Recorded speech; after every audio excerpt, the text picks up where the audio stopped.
ஆனா அதிமுகவில் இப்போ வந்து ஏதோ ஓபிஎஸ் சசிகலா டிடிவின்னு பேசிக்கிட்டு இருக்கிறது எல்லாமே ஏதோ வந்து ஒரு 60-40 70-30 எல்லாம் கூட இல்ல 99-1.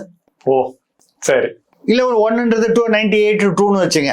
நம்மளும் கொஞ்சம் கம்பேஷனேட்டா வந்து நம்ம மனித தன்மையோட மனிதாபிமானமாக நம்ம 1ன்றது 2ன்னு வச்சு.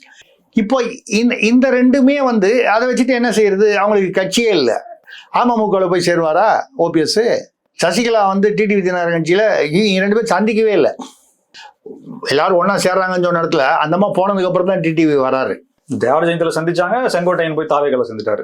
இல்ல அங்க கூட சசிகலாவும் டிடிவி தினகரனும் சந்திக்கவே இல்லை.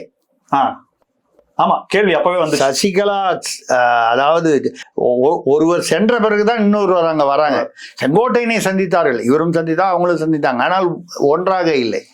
அந்த லட்சணத்துல நீங்க என்னத்தை வந்து ஒண்ணு சேர்த்து என்ன வாக்கு வங்கி எடுத்து என்ன முக்குளத்தோர் வாக்கு வங்கி வந்து என்ன பண்ணுவாங்க? கட்சியே இல்லாத ஓபிஎஸ்க்கோ சசிகலாவுக்கோ எப்படி ஓட்டு போடுவாங்க? டிடிவி எவ்வளவு இடத்துல நிப்பாரு?